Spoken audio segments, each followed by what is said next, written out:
All right, so let's take a look at the face of CTE. Just who are our students? You know, the times they really are changing. You know, we've got a lot of non-traditional students, but still a majority of those entering high school and college belong to what we are defining as our Generation Z. So whatever you think you know about millennials, well, you can forget it. This generation is really different in how they learn and how they view the world. Now, this generation is very tech savvy. You know, we're talking Generation Z, born between 95 and 2010.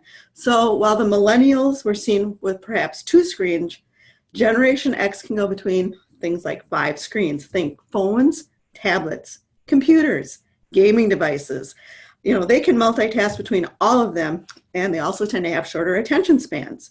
They're used to things like tweets, instant messaging, instead of those lengthy emails.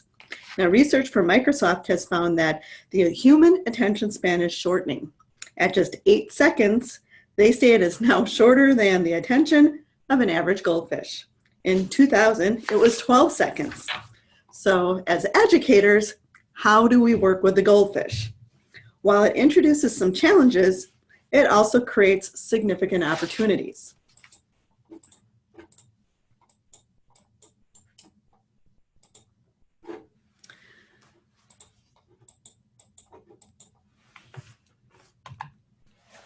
So no matter what subject we're teaching about, students read less and prefer active, hands-on learning. You know, they want to be successful, but they will disengage from the learning if they don't really see the relevance. So as you teach, be thinking about how you can answer that question, you know, where will I use this in real life? You know, how is this relevant to me? Now, don't forget about the soft skills. Students will come to you with varying levels of these skills, and the skills can be acquired through things like observation, reading, teaching, training, experience, practice, and from other sources. But are we emphasizing them as much as we do the other job skills? Well, here are the top 10 soft skills that were most frequently mentioned in listings on Monster in 2017.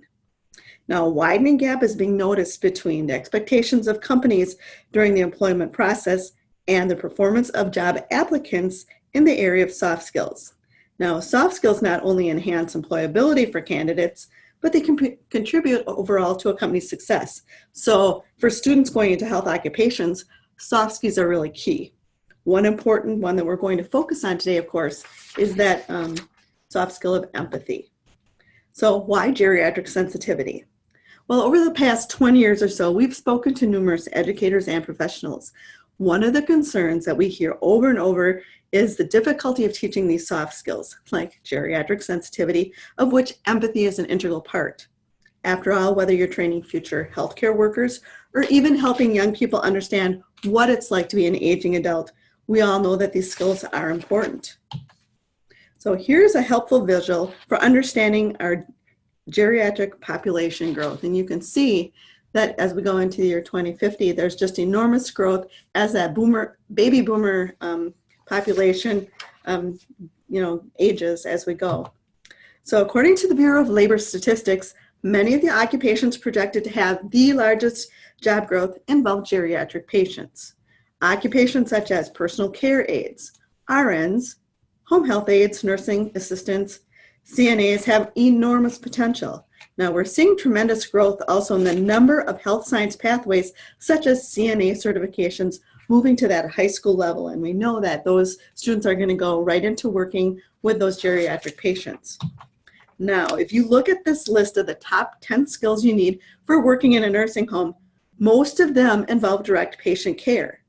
We believe that better care will be provided when workers are sensitive to what the patients are going through.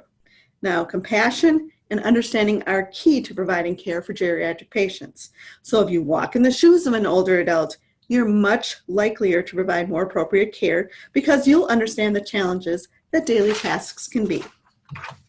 So empathy. Geriatric sensitivity certainly encompasses empathy, but just how does one show empathy working with older adults, especially in a healthcare setting? Well, empathy in patient care would include things like verbal communication.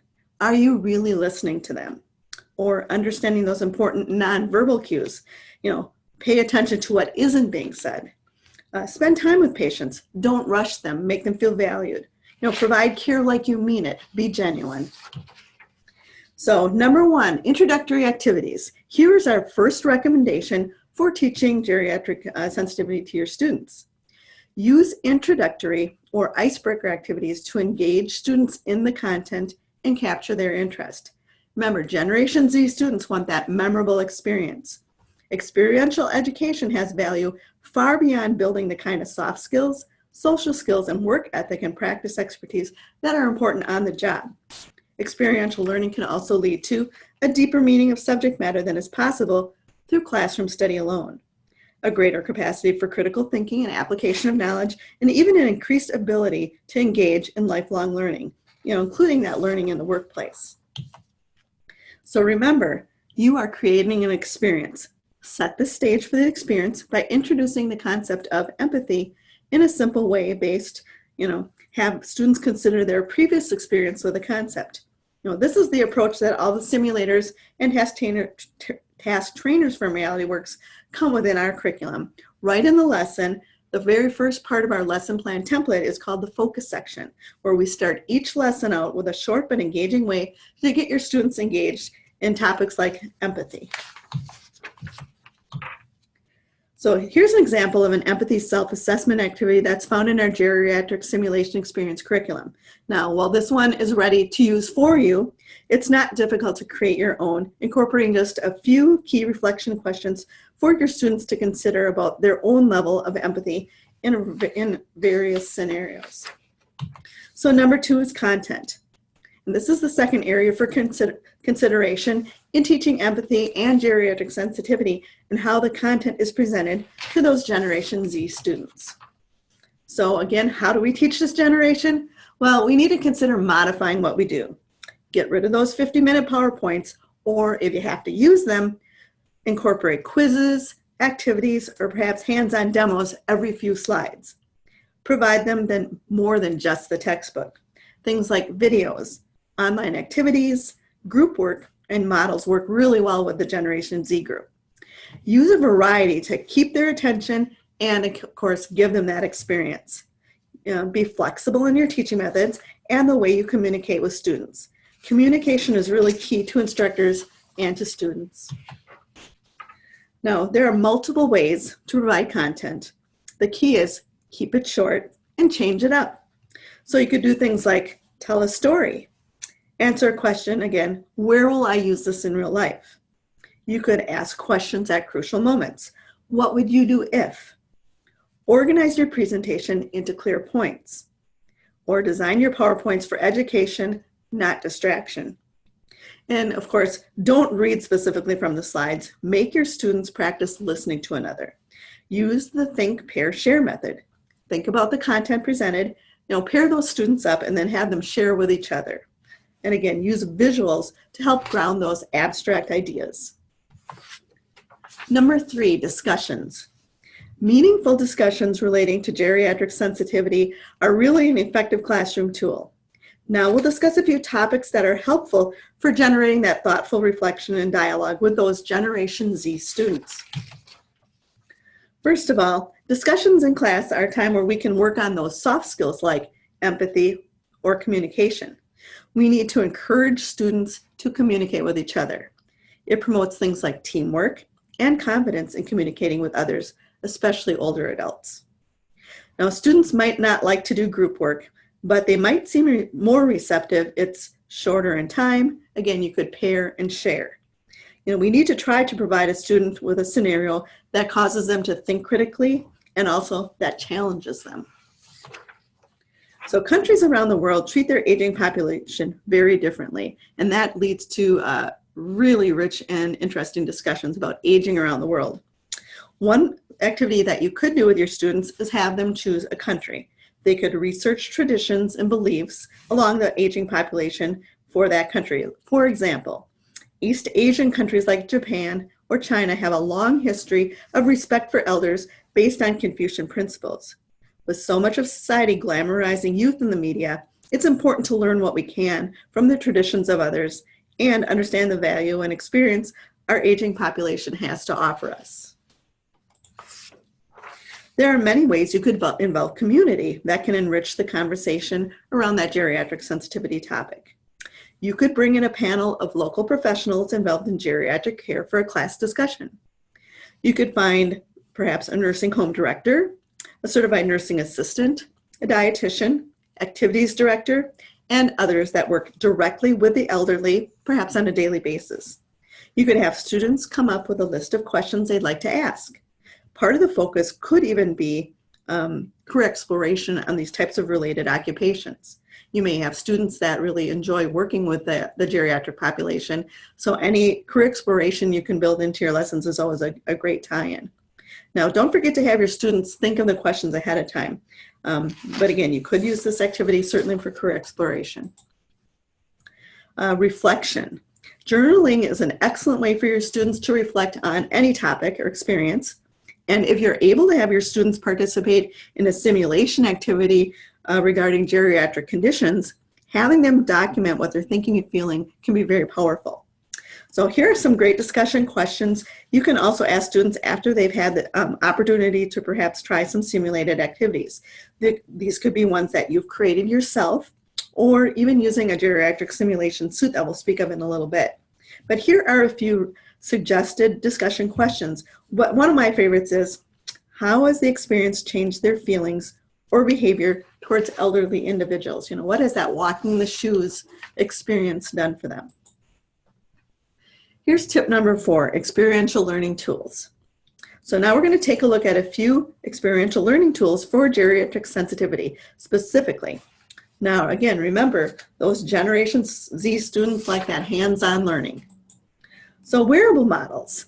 Here at RealityWorks, we have an assortment of wearable models or simulators that can give the wearer real-life experience, such as common conditions of aging. Students can feel and build empathy regarding the aging process. Wearing models also will give the peer the experience of conditions like visual impairment, hearing loss, essential tremor, and so forth. So how do you enable your students to walk in the shoes of an older adult?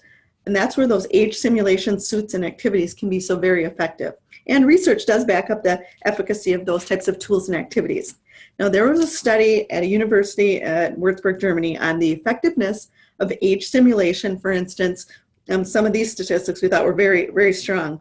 83% of participants were able to empathize with life in old age very well, while 95% of participants had a better understanding of the physical conditions of aging after going through some sort of age simulation experience. So those are pretty strong statistics. The geriatric simulator that we have in particular enables participants to experience many of those common conditions of aging, including the things you see listed here on the screen, you know, anything from visual impairment, restricted range of motion, we've got tactile sensation is impaired, decreased mobility, stooped posture. So there's a lot of physical things that when you put the entire suit on and you're going through that immersive experience that students may never have experienced before, and just everyday tasks, living daily tasks, can become so much more complicated than they ever would have thought. Now, with this particular wearable product, it does come with a curriculum, and the curriculum is aligned to things like national FACT standards, Common Core State standards, Common Career Technical Core standards, and National Health Education standards. Now, here there are a total of 9 lessons in the geriatric experience on a wide range of topics. So we use the geriatric simulator, and it's integrated into most of the lessons. Now, each of the lessons in the curriculum follows the same format. And for example, in lesson 7, that's where you have that fully immersive geriatric experience when the participant puts on the whole suit. There are slide presentations, pre and post assessments as well, but in all of the lessons, like the visual impairment, you will actually actively be using those 6 visual impairment classes in that lesson. Or aging on bones and joints, you'll use the part of the simulator that impacts that part of it. So we've really tried to make the lessons very hands-on, very experiential, but also very easy to teach from.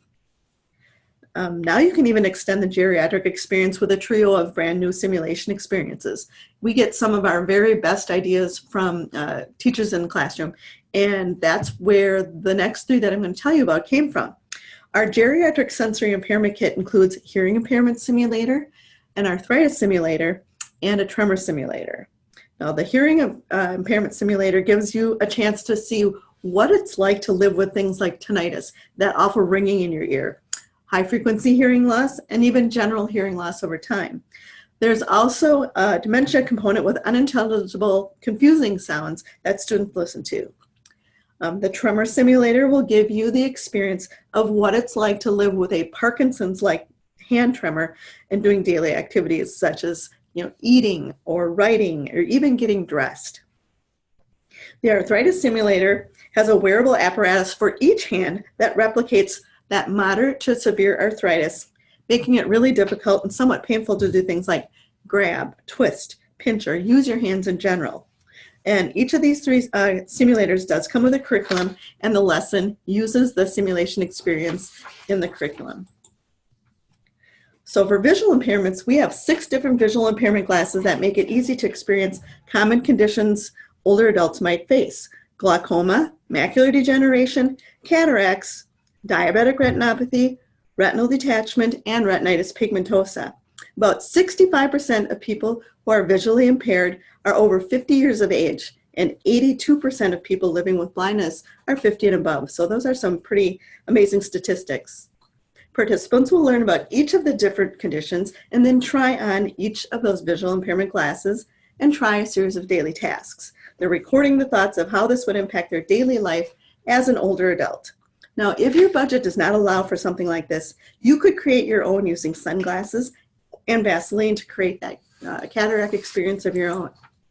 So the geriatric simulators such as this can be used in many settings to foster geriatric sensitivity. So we found they're really great in high school health occupations courses, providing that hands-on experiential learning to make the lesson memorable.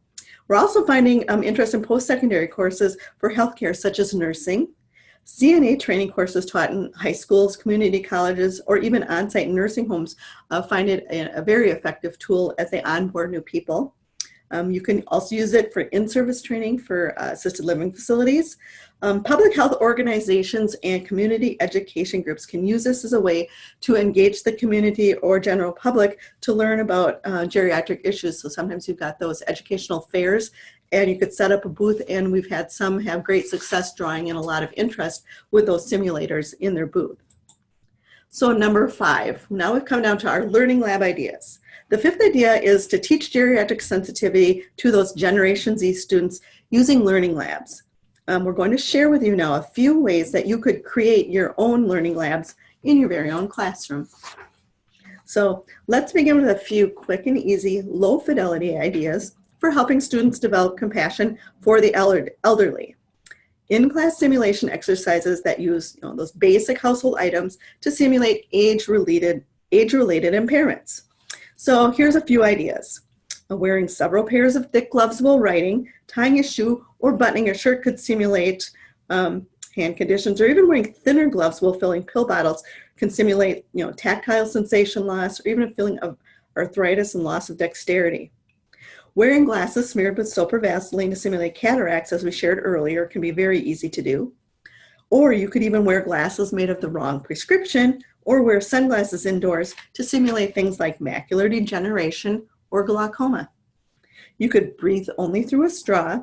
You could wear ankle weights, ace bandages, back braces. You could even bring in things like canes and walkers to have them interact with those to simulate mobility challenges. And of course, all of those kind of braces and bandages and weights can simulate conditions like fatigue, loss of strength, and of course, restricted range of motion. So you see there's quite a few things you could do easily yourself. Here's one new idea that I heard about a month ago at a recent conference. And this was to have your students actually wear an adult diaper wet for an entire hour of class. Can you imagine? I was very surprised when a teacher said, yes, she actually has her students do that, because she said they will never see their geriatric patients the same way ever again. It builds that empathy and understanding. And of course, once they sit through that, they'll, they know to pay attention and to make sure that their geriatric patients are comfortable at all times. And of course, it has a dignity component to it as well. So again, for tips, encouraging those group interactions whenever possible so your students can build off each other's experiences. You could consider setting up stations like this and assigning students to a specific role at each station, like that of the aging adult and then the role of the caregiver. So they have a chance to experience both sides. They experience the impairment, but then they also experience helping someone with the impairment. And of course, provide those opportunities for reflection after each of the exercises. So we've had several instructors tell us about field trips taken to local nursing homes and assisted living facilities to have a close-up look and experience with geriatric care. A nursing home experience can have several different focuses to the visit. First, you could use this as an opportunity to look at geriatric sensitivity from a healthcare worker perspective. You could have students observe, noting any examples that they see during their visit of empathy or understanding of the workers working with the patients. Students can then share and talk about these examples when they get back to the classroom. Now, a second project can be to have students interview residents at the facility if possible. They can ask about, what is a typical day like? They could ask about personal history and interests, family, and also suggestions that the patients themselves might have for their healthcare workers and what they could do to make their care and interactions better on a daily basis. Now, we had one instructor share that they, in their program, they're actually able to go back to a facility multiple times. So the students that are assigned to a resident actually build a relationship. They really need to get to know their person, what they're like, and then they have to connect with them in some meaningful way. And she had a student meet an older gentleman, very quiet, withdrawn, wouldn't engage, and kind of isolated. And the student, after asking some questions, found out that this gentleman used to love to hunt. So the student went out and got a Nerf gun, and she cut out pictures of things like deer and other animals, put them on the wall, and then as a way to engage this gentleman, she encouraged him to hunt for fun using these items. And wow, he saw that someone really took the time to listen to what his interest was, and it really changed him. He started to become more engaged. He would talk. He would come out of his room at meal times and become more social, all because a student took the time to really get to know him. So that's a powerful thing. So we've given you a lot of information and a lot of ideas today for integrating geriatric sensitivity and training into your program. So now what? Well, we would encourage you to choose perhaps a few of your favorite ideas and try them out. Maybe start small, maybe just try one or two and see how they go. Now, if you're really serious about wanting to do more in this area, you could even develop a geriatric or gerontology pathway. Now, in the next slide that we're going to share, we're going to show you how to develop a plan of study for a geriatric career pathway. And also, of course, if you'd like more information on any of the things that you saw today, resources and products, this is our 800 number. We'll also be showing that again on the final slide. So here's the geriatric and gerontology pathway package that we've put together. It comes with 15 to 20 hours of content and hands-on resources that are really ready to use immediately. We've taken a look at the average class size of 20 to 25 students. We've picked what we think are our most powerful geriatric simulators, and the content on the left side are all of the topics in the curriculum. So again, that's a 15 to 20 hour course that you could have right away. And the lesson plans and the topics along with those hands-on resources are going to create a memorable experience, which is exactly what your Generation Z students are looking for. So again, if you want more information specifically on this pathway package and kind of how we've put together this plan of study, be sure and reach out to us. We would love to talk to you about that. Now, we're always looking for new simulation experiences relating to geriatric conditions and care. And here are two brand new ones under development and coming soon in the next couple of months. So first of all is our Geriatric Medication Management Simulation Kit. This is a class-wide simulation where your students will experience what it's like to be a geriatric patient with cataracts, managing multiple medications at once, and they also are kind of have tactile sensation issues, so it's difficult to see and read the pill bottles, to open them up, to get those pills out with their fingers. So that's a really exciting one that we've got in the works, and we can't wait to show it off to everybody. And then our second one is a new experience. It's a hemiplegia simulation suit, which is a wearable that the participant feels what it's like to be paralyzed on one side due to the effect of stroke. So both of the simulation experiences here do come with curriculum, and the lessons do integrate the use of these simulation experiences.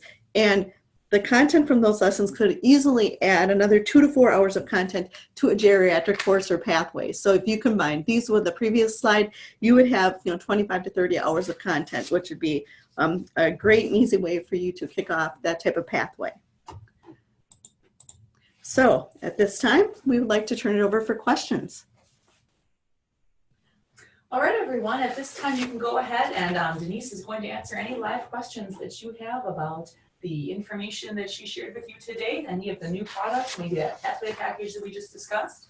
Go ahead and use the questions and answers button or the chat button on your screen, and we'll take some time to answer some questions. We'll give everyone a minute if anyone is maybe typing. Go ahead and take the time to do so now. And just a reminder again, if there's information we shared today that you didn't quite get written down or shared, we will be providing the link in the email to the entire presentation. So you can be looking for that in the upcoming days. Thank you, Denise. That is true. It looks like actually at this point we've not gotten any questions, so perhaps there are none. That's just fine. If anyone has a question after the fact, please feel free to contact us. Oh, and you know what? Just kidding, there is one. Oh, thanks. Thanks, Ashley. Ashley says, thanks for your time. We appreciate that, Ashley. And thank you to all of our attendees for joining us early this morning. We hope you found the presentation and information useful. Again, our contact information is on the screen in front of you if you do have any last minute questions. It looks like there might be one, and thanks, Sandy, we appreciate that.